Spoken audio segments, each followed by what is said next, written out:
हम डिस्कस करेंगे methods of preparation of halo alkane. Halo alkane को हम रिप्रेजेंट करते हैं by the formula R X. ये आप सभी को पता है, एक्स आपका हेलोजन है और आर क्या है आपका हाइड्रोकार्बन। तो जो पहला मेथड है हम इसे प्रिपेयर कर सकते हैं एल्कोहल से। ठीक है, एल्कोहल को हम रिप्रेजेंट करते हैं आर ओ एच से। ठीक है, OH आपका क्या है, फंक्शनल ग्रुप है। तो हमने इसकी रिएक्शन करवानी है किसके साथ, हेलो एसिड के साथ। वो आपका HCl हो सकता है, वो आपका HBr हो सकता है, या हो सकता है आपका HI। तो जब हम एल्कोहल की रिएक्शन करवाएंगे HX से तो देखिए वाटर निकलेगा, एल्कोहल का OH और हेलो एसिड का H। ठीक है, तो वाटर एलिमिनेट हो जाएगा और क्या बचेगा आपका RX। ये बन गया आपका हेलो एल्केन। अगर मैं इसके मैकेनिज्म की बात करूं कि ये प्रोसेस कैसे हुई है, ठीक है, थोड़ा मैकेनिज्म भी आना चाहिए, आपको सिंपल स्टेप्स तो आने ही चाहिए। ठीक है, तो देखिए जो एल्कोहल हैं हम उसको रिप्रेजेंट करते हैं किससे, ROH से। ठीक है, ऑक्सीजन के पास हैं लोन पेयर ऑफ इलेक्ट्रॉन्स। तो जब हम इसको हेलो एसिड के साथ रिएक्ट करवाते हैं तो एसिड्स हैं क्या देंगे आपके H पॉजिटिव। तो आप बताइए H पॉजिटिव कहाँ जाएगा, जहाँ पर इसको क्या मिलेंगे, इलेक्ट्रॉन्स। और इलेक्ट्रॉन्स कहाँ हैं, ऑक्सीजन के पास। तो आपका एक कंपाउंड बनेगा जिसमें क्या होगा, ऑक्सीजन पे चार्ज होगा कैसा, पॉजिटिव। ठीक है, क्योंकि हाइड्रोजन के पास तो इलेक्ट्रॉन थे नहीं बॉन्ड बनाने के लिए, उसे किसने दिए, ऑक्सीजन ने। तो अब आप ये देखिए कि ये जो ऑक्सीजन है, ऑक्सीजन एक बहुत ज़्यादा इलेक्ट्रोनेगेटिव एलिमेंट है। ठीक है, ये क्या करता है, इलेक्ट्रॉन खींचता है, लेकिन यहाँ पर देखिए क्या आ रहा है, इस पर कैसा चार्ज आ रहा है, पॉजिटिव। मतलब किसी ने इससे इलेक्ट्रॉन ले लिए। ठीक है, तो अब ये कंपाउंड क्या हो जाएगा, बहुत ज़्यादा अनस्टेबल हो जाएगा, क्योंकि ऑक्सीजन पे कैसा चार्ज आ गया, पॉजिटिव चार्ज। नेक्स्ट स्टेप में क्या होगा, जो हेलोजन एसिड का हैलाइड आयन है, X नेगेटिव, कुछ भी हो सकता है, वो Cl नेगेटिव हो सकता है, Br नेगेटिव हो सकता है, I नेगेटिव हो सकता है। ये क्या करेगा, इस R पर अटैक करेगा। ठीक है, और R को अपने साथ खींचकर ले जाएगा और ये क्या बन जाएगा आपका RX। ये बन गया आपका हेलो एल्केन, और प्लस यहाँ से क्या रिमूव हो जाएगा आपका वाटर H2O। तो ये है इस रिएक्शन का मैकेनिज्म। अब अगर मैं ये बात करूं कि रिएक्शन फास्ट होगी या स्लो होगी, ठीक है, वो इस बात पे डिपेंड करेगा, ये जो X नेगेटिव है ये कितनी आसानी से अटैक कर रहा है किस पर, R पर। ठीक है, तो इसे X नेगेटिव को बोलेंगे हम न्यूक्लियोफाइल। न्यूक्लियोफाइल क्या होता है, वो अटैकिंग रीजेंट होता है जिस पर कैसा चार्ज होता है, नेगेटिव। तो I नेगेटिव का जो न्यूक्लियोफिलिक करैक्टर है वो है सबसे ज़्यादा, देन Br नेगेटिव और देन Cl नेगेटिव, क्योंकि आयोडाइड आयन में इलेक्ट्रॉन्स इजीली अवेलेबल होते हैं। ठीक है, तो अगर आप आयोडाइड बनाना चाहते हो एल्कोहल से तो सबसे आसानी से बनेंगे। क्यों, क्योंकि जो सेकंड स्टेप है, सेकंड स्टेप में आयोडाइड आयन ईजिली या बहुत तेजी से अटैक करेगा किस पर, R पर, क्योंकि I नेगेटिव का जो न्यूक्लियोफिलिक करैक्टर है वो कैसा है, सबसे ज़्यादा है। ठीक है, तो आयोडाइड सबसे जल्दी बनेंगे, ठीक है, और क्लोराइड सबसे बाद में बनेंगे। अब बात आती है जब हम एल्कोहल्स की रिएक्शन करवाते हैं हेलो एसिड से तो हमें एक और रीजेंट चाहिए जिसको हम लुकास रीजेंट बोलते हैं। ये ध्यान रखना आपने, कौन सा reagent, Lucas reagent anhydrous ZnCl2। ये केवल यूज होंगे प्राइमरी एल्कोहल और सेकेंडरी एल्कोहल जब रिएक्शन करेंगे किसके साथ, हेलो एसिड के साथ। तो अभी मैं आपको आगे बताऊंगा कि प्राइमरी एल्कोहल और सेकेंडरी एल्कोहल हैं क्या। अभी आप केवल एक चीज़ ध्यान रखो कि प्राइमरी एल्कोहल और सेकेंडरी एल्कोहल की अगर मैं रिएक्शन करवाऊंगा HX के साथ तो मुझे क्या चाहिए, एनहाइड्रस ZnCl2। ठीक है, क्योंकि जो टर्सरी आपके एल्कोहल्स हैं उनकी रिएक्टिविटी सबसे ज़्यादा है, उनको एनहाइड्रस ZnCl2 की ज़रूरत नहीं है।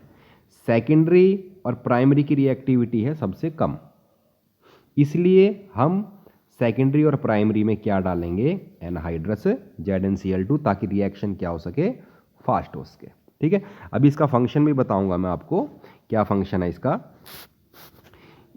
तो इसलिए देखिए, जो टर्सरी अल्कोहल है उसकी रिएक्टिविटी सबसे ज़्यादा है, तो वो रिएक्शन होगी in the absence of ZnCl2।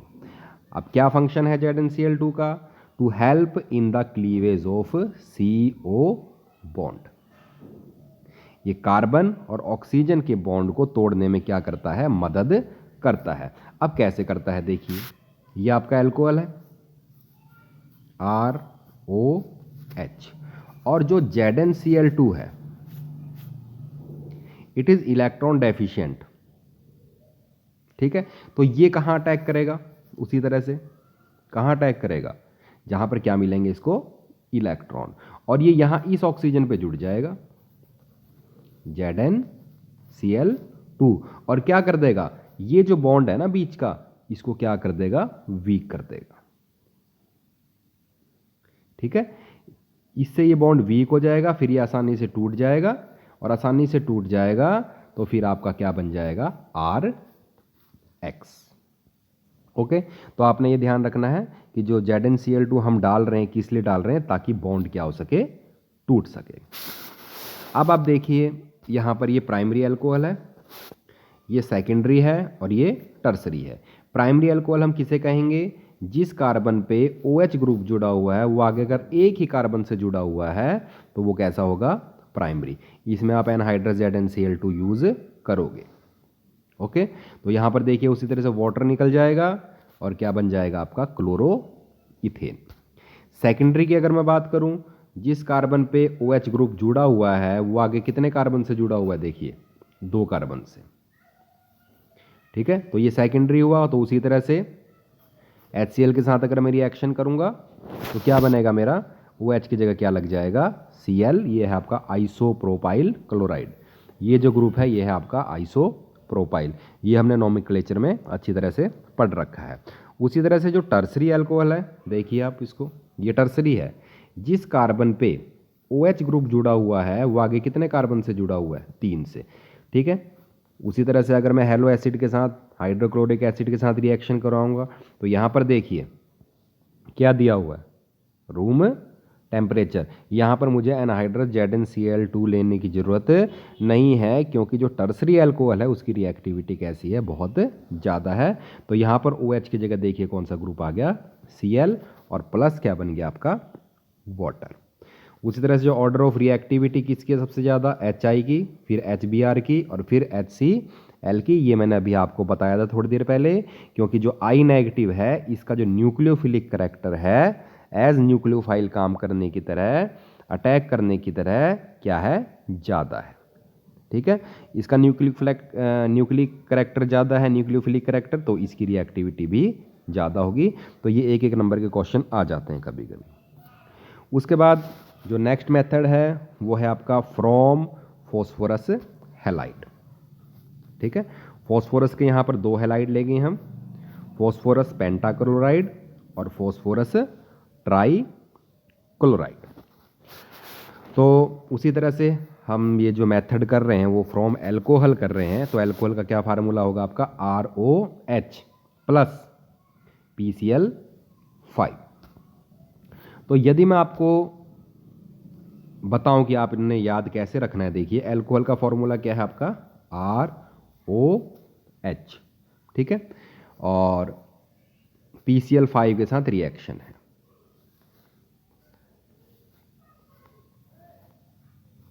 ठीक है, ये है आपका PCl5। तो जब रिएक्शन होगी इसमें तो देखिए एक तो बनेगा आपका RCl। ठीक है, ये तो बनना ही है आपका RCl, प्लस एक निकलेगा आपका यहां से HCl।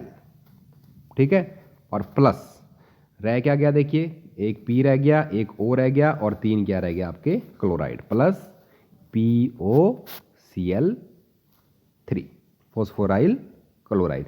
तो इस तरह से आपने याद रखना है। मैंने एक RCl निकाला है, एक HCl निकाला है, और क्या बच गया था लास्ट में, POCl3। तो आप इस तरह से इसको स्ट्रक्चर बना के आप इसको याद रख सकते हैं। उसी तरह से by phosphorus trichloride by PCl3, ठीक है। तो इसको याद कैसे रखोगे आप, देखिए ROH प्लस PCl3। तो आपने याद रखना है कि जहां Cl3 आ गया ना, तो इसका मतलब आपने 3 मोल लेने हैं किसके, ROH के, ठीक है।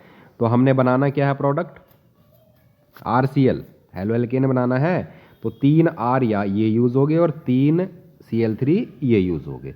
तो रह क्या गया, देखिए P, एक P रह गया, और एक क्या रह गया, OH की थ्राइस, ठीक है। या फिर आप इसको क्या लिख सकते हो, अगर आप खोलो तो H3PO3, ये आपका फॉस्फोरिक एसिड। तो इस तरीके से आप जो प्रोडक्ट हैं, ठीक है, जो बन रहे हैं by the reaction with phosphorus halide, ये आप याद रख सकते हैं, ठीक है। सिंपल है, देखिए PCl3 में जो 3 है आपका Cl के साथ, ठीक है, उसको किसके साथ ले लो, ROH के साथ।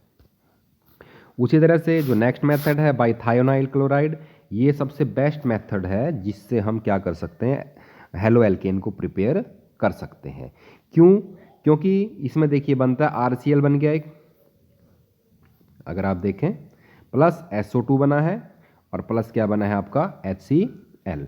जो SO2 और HCl जो इसमें बनते हैं वो एस्केप आउट हो जाते हैं in the form of gas. तो रह क्या जाता है, प्योर RCl, ठीक है, प्योर RCl रह जाता है। तो इसको आपको किसी से सेपरेट करने की जरूरत नहीं है। तो इस मेथड को बेस्ट मेथड माना जाता है, दिस इज बेस्ट मेथड, ठीक है, क्योंकि SO2 और HCl क्या हो जाते हैं, वो आपके एस्केप आउट हो जाते हैं, ठीक है। तो उसी तरह से आप स्ट्रक्चर बना लीजिए, ROH है, और थायोनाइल क्लोराइड का फार्मूला क्या है, SOCl2,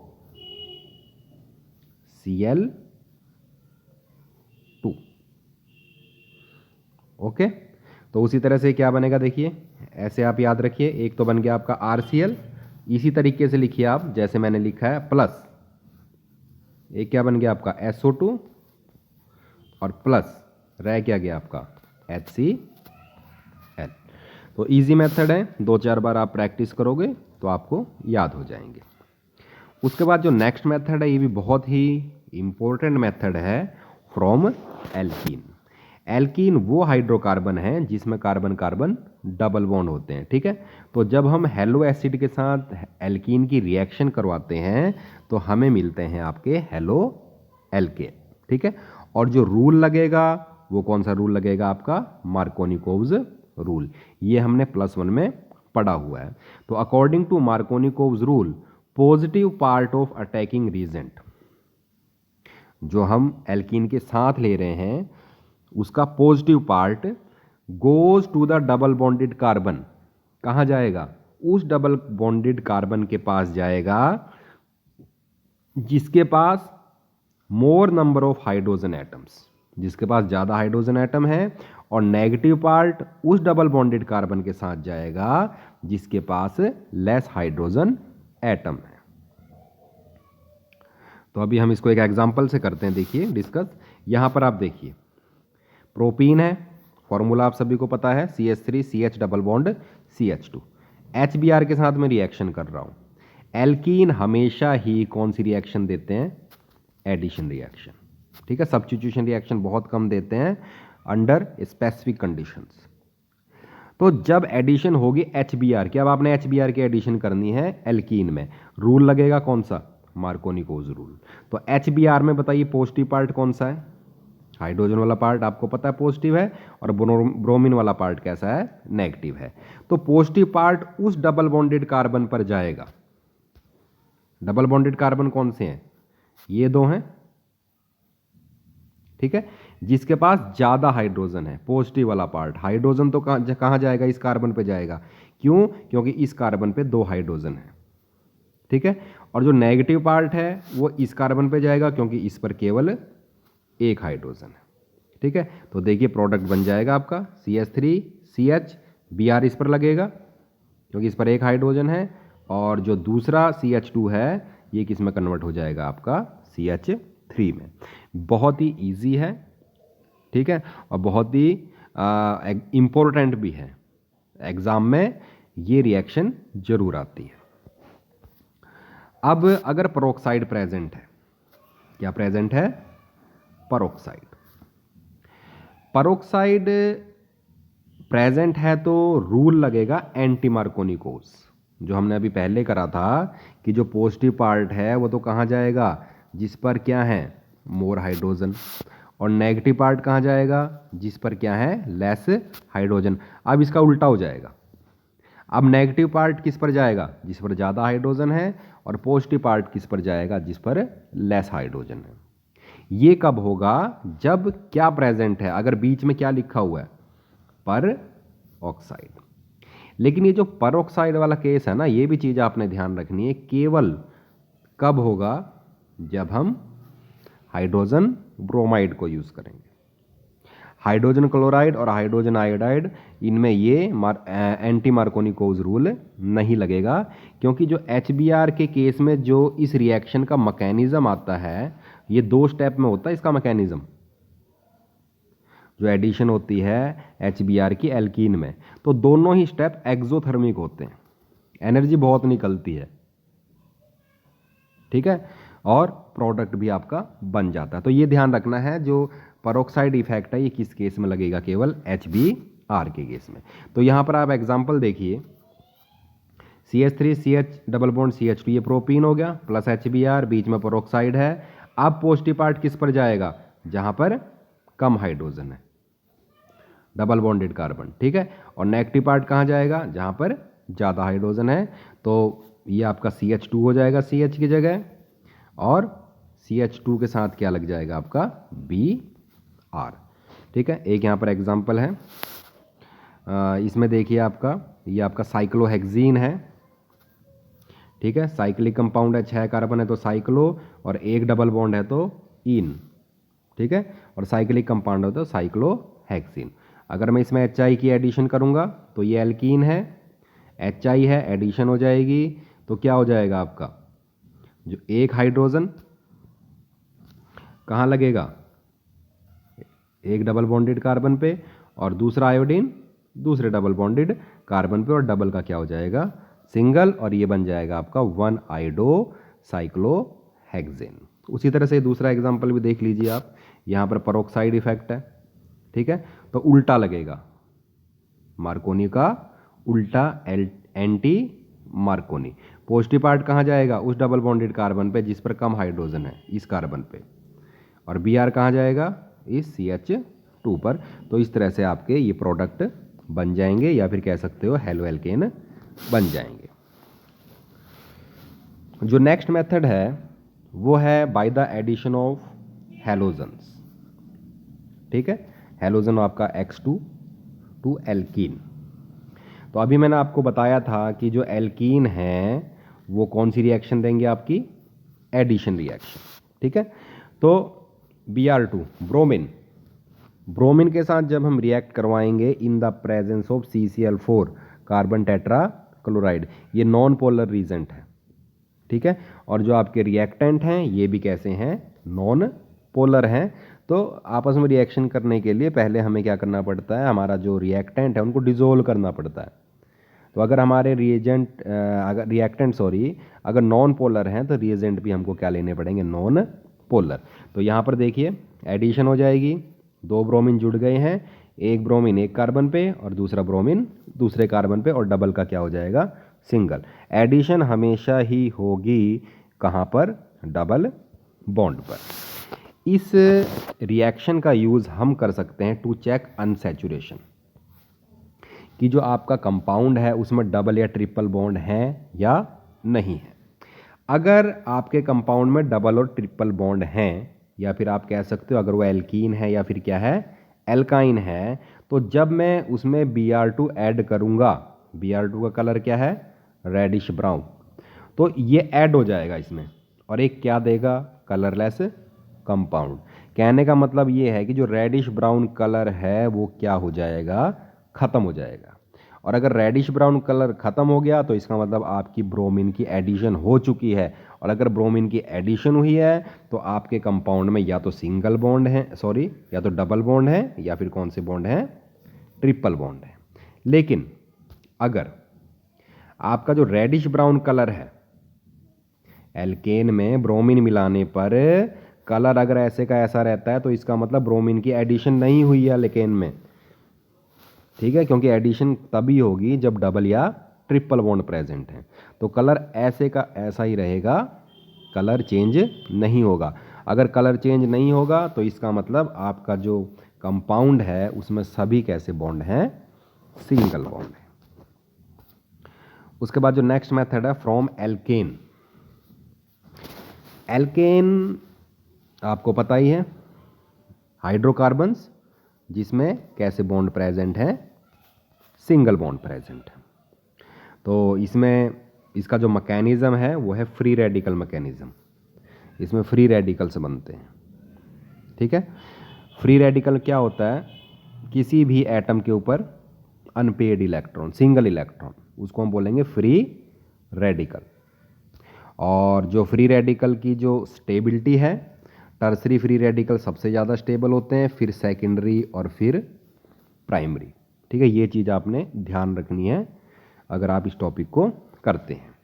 तो यहाँ पर देखिए, अगर मैं मीथेन की क्लोरीनेशन करूँ, क्लोरीनेशन का मतलब Cl2 के साथ रिएक्शन करूँ in the presence of light H new, तो क्या होगा, एक हाइड्रोजन वो रिप्लेस हो जाएगा किससे, क्लोरीन से, ठीक है। तो ये बन गया आपका CH3Cl, मिथाइल क्लोराइड।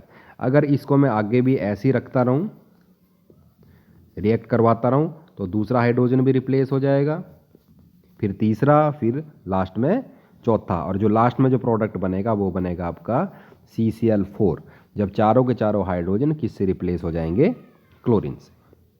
ये तो थी मीथेन की बात। अब बात आती है इथेन की। चलिए प्रोपेन ले लेते हैं, ठीक है। इथेन और मीथेन दोनों में एक ही तरह के प्रोडक्ट बनेंगे। अब यहाँ पर प्रोपेन है, ठीक है, क्लोरीनेशन करी हमने in the presence of light. अब यहाँ पर आपने ये देखना है कि जितने टाइप के हाइड्रोजन यहाँ पर हैं उतनी ही तरह के क्या बनेंगे, प्रोडक्ट बनेंगे। यहाँ पर देखिए, जो ये वाला CH3 है इसके हाइड्रोजन, और जो ये पहला CH3 है इसके हाइड्रोजन, दोनों की नेचर सेम है, एनवायरनमेंट बिल्कुल सेम है। और जो ये बीच वाला CH2 है इसको मैं एक एक नंबर दे देता हूँ और बीच वाले को 2 नंबर दे देता हूँ। इसकी नेचर अलग है, इसके जो हाइड्रोजन हैं उनकी नेचर अलग है, या फिर उनका आसपास का एनवायरनमेंट अलग है, ठीक है। तो यहाँ पर 2 प्रोडक्ट बनेंगे, या तो इस CH3 का H रिप्लेस हो जाएगा क्लोरीन से, या फिर बीच वाला CH2 है इसका हाइड्रोजन रिप्लेस हो जाएगा किससे, क्लोरीन से। अब देखिए क्या बना, CH3 CH2 CH2 Cl। ये कब बनेगा, जब कौन सा हाइड्रोजन रिप्लेस होगा, फर्स्ट, ठीक है। CH3 CH CH3 Cl, ये प्रोडक्ट कब बनेगा, जब ये सेकेंड हाइड्रोजन किससे रिप्लेस होगा, हेलोजन से। अब यहाँ पर आप परसेंटेज पे ध्यान दीजिए एक बार। ये जो आपका सेकंड वाला है, जब सेकंड हाइड्रोजन रिप्लेस होता है तो प्रोडक्ट बनता है 55%, और जब पहला हाइड्रोजन रिप्लेस होता है तो प्रोडक्ट जो परसेंटेज है वो कितनी है, 45। यहाँ पर आप देखिए, अभी थोड़ी देर पहले मैंने आपको क्या कहा था, जो टर्सरी फ्री रेडिकल है उसकी स्टेबिलिटी सबसे ज़्यादा है, ठीक है। तो यहाँ पर जब हम मैकेनिज्म करते हैं ना इस रिएक्शन का, तो यहाँ पर बनता है CH रेडिकल, Cl ये बाद में रिएक्ट करता है तो क्या बनता है यहाँ पर, CH रेडिकल। तो ये जो रेडिकल है ना CH रेडिकल, ये सेकेंडरी है, क्योंकि ये कितने कार्बन से जुड़ा हुआ है, 2 कार्बन से। इस केस में जो रेडिकल बनता है, जो फर्स्ट रिएक्टेंट है, ठीक है, ये रेडिकल है कौन सा आपका, प्राइमरी, क्योंकि ये आगे केवल एक ही कार्बन से जुड़ा हुआ है। अगर ये बात समझ में नहीं आई कोई तब भी कोई बात नहीं, आपने केवल ये ध्यान रखना है जितनी तरह के हाइड्रोजन होंगे उनको रिप्लेस कर दीजिए, ठीक है, और क्या बना दीजिए, प्रोडक्ट बना दीजिए। तो उसी तरह से ये आपका नेक्स्ट है एग्जांपल CH3 CH2 CH2, ये ब्यूटेन है आपका in the presence of Cl2। देखिए यहाँ पर कितने टाइप के हाइड्रोजन हैं, एक तो ये देखिए CH3 वाले, इन दोनों की नेचर सेम है इन हाइड्रोजन की, और ये जो दो बीच वाले दो CH2 हैं इनकी नेचर कैसी है, सेम है। तो एक प्रोडक्ट तो बनेगा कब, जब ये CH3 का हाइड्रोजन रिप्लेस होगा, ठीक है, ये वाला भी हो सकता है और ये वाला भी हो सकता है, ठीक है। और एक कब बनेगा, जब इन दोनों हाइड्रोजन में से एक हाइड्रोजन रिप्लेस होगा। प्रोडक्ट कौन सा ज़्यादा बनेगा, जिसमें कौन सा रेडिकल बनेगा, सेकेंडरी, क्योंकि ये जो दूसरा 72% बना है ना, इसमें सेकेंडरी रेडिकल बनेगा जो कि ज़्यादा स्टेबल है, जो ज़्यादा स्टेबल है वो ज़्यादा बनेगा, इसमें कम बनेगा। इसमें कितना आपका 28%। अब इस तरीके से आप जो एल्केन है उसकी आयोडीनेशन नहीं कर सकते। आयोडीनेशन करने के लिए हमें एल्केन को I2 से रिएक्ट करवाना पड़ेगा। तो शुरू में रिप्लेस हो जाएगा एक हाइड्रोजन, देखिए I2 के साथ रिप्लेस हो गया in the presence of light, और HI बना आपका साथ में। HI क्या है आपका, एक रिड्यूसिंग एजेंट। ये क्या करता है, CH3I को दोबारा रिड्यूस कर देता है किसमें, CH4 में। तो इसके लिए हम क्या करते हैं, HI के लिए हम इसमें थोड़ा सा आयोडिक एसिड मिला देते हैं। आयोडिक एसिड का फॉर्मूला है HiO3। तो जब हम इसमें आयोडिक एसिड मिलाते हैं तो HI जैसे ही बनता है रिएक्शन के दौरान, आयोडिक एसिड क्या करता है, उसको I2 में कन्वर्ट कर देता है और मिक्सचर से बाहर निकाल देता है, ठीक है। तो फिर उसके बाद क्या होता है, आपका जो CH3I है इसकी रिडक्शन नहीं होती। नेक्स्ट आपकी 3 रिएक्शंस हैं, फिंकलस्टीन रिएक्शन, स्वार्ट रिएक्शन और हुंड्स-डिकर रिएक्शन। बहुत ही इंपॉर्टेंट रिएक्शंस हैं तीनों ही, ठीक है। जो पहला मेथड है आपका फिंकलस्टीन रिएक्शन, इस रिएक्शन का यूज़ किया जाता है किसी भी एल्काइल हैलाइड को आयोडाइड में बदलने के लिए। ध्यान रखना आपने, अगर आपको आयोडाइड बनाना है किसी दूसरे हैलाइड से तो आप इस रिएक्शन का यूज़ कर सकते हैं, ठीक है। जैसे आपने एल्काइल क्लोराइड को एल्काइल आयोडाइड में बदलना है तो आप रिएक्शन करवाइए इसकी NaI से, सोडियम आयोडाइड से, तो यहाँ पर हैलोजन एक्सचेंज हो जाएंगे, ठीक है। तो यहाँ पर देखिए क्लोरीन की जगह क्या आ जाएगा आपका आयोडीन, और क्या निकल जाएगा आपका NaCl। तो यहाँ पर हम एसीटोन यूज़ करते हैं, ड्राई एसीटोन, ताकि ये क्या करता है, जो भी इसमें प्रोडक्ट बनता है जैसे NaCl बना या आपका NaBr बना लास्ट में, इसको निकालता रहता है, ठीक है। जिससे क्या होती है, जो रिएक्शन है वो ज़्यादा से ज़्यादा फॉरवर्ड डायरेक्शन में आती रहती है according to Le Chatelier principle. जो नेक्स्ट रिएक्शन है वो है आपकी स्वार्ट रिएक्शन। जितनी भी हमने रिएक्शंस करी हैं उसमें से हमने किसी भी रिएक्शन में ये नहीं किया कि इस रिएक्शन से क्या बनेगा आपका फ्लोराइड, एल्काइल फ्लोराइड, क्योंकि एल्काइल फ्लोराइड बनाना बहुत मुश्किल है, ठीक है। HF है जो है वो बहुत ज़्यादा रिएक्टिव है। तो यहाँ पर स्वार्ट रिएक्शन में हम क्या करते हैं, सिल्वर साल्ट लेते हैं फ्लोराइड का AgF, उसकी रिएक्शन उसी तरह से हम करते हैं किसी भी एल्काइल हैलाइड से। स्वार्ट रिएक्शन भी किसी भी दूसरे एल्काइल हैलाइड को एल्काइल फ्लोराइड में कन्वर्ट करने के लिए यूज़ होता है। तो यहाँ से क्या हो जाएगा फिर आपका AgX ये निकल जाएगा, और क्या बन जाएगा आपका CH3CH2F प्लस AgX। इसे हम बाहर निकाल लेंगे AgX को, ठीक है, इसको हम प्रेसिपिटेट आउट कर लेंगे। तो this method is used for the preparation of fluoro alkane, ठीक है। लास्ट रिएक्शन है आपकी हुंड्स-डिकर रिएक्शन। हुंड्स-डिकर रिएक्शन में हम क्या करेंगे, कोई भी सिल्वर साल्ट ले लेंगे कार्बोक्सिलिक एसिड का, फॉर्मूला है RCOOAz। रिएक्शन करवाएंगे I2 से in the presence of CCl4 और रिफ्लक्स इसमें एक प्रोसेस होगी। रिफ्लक्स का क्या मतलब है, जब रिएक्शन बनती है ना, रिएक्शन बनने के बाद ये जो CCl4 है ये इवेपोरेट होता है और इवेपोरेट होने के बाद जब ये ठंडा होता है तो दोबारे ही कंटेनर में उल्टा आ जाता है, तो इसको बोलते हैं हम रिफ्लक्स प्रोसेस। ओके, तो इसमें क्या होगा, आपका कार्बन डाइऑक्साइड रिएक्शन ये निकल जाएगी, AgI निकल जाएगा, ठीक है। यहाँ अगर आप I2 लेते हो तो AgI आएगा, ठीक है। यहाँ पर आप बल्कि Br2 के साथ रिएक्शन करवा लो इसकी, ठीक है। तो ये बनेगा आपका CH3CH2Br प्लस CO2 और प्लस AgBr। तो ये मेथड्स हैं प्रिपरेशन के हेलो एल्केन। नेक्स्ट टाइम हम करेंगे physical and chemical properties of halo alkene.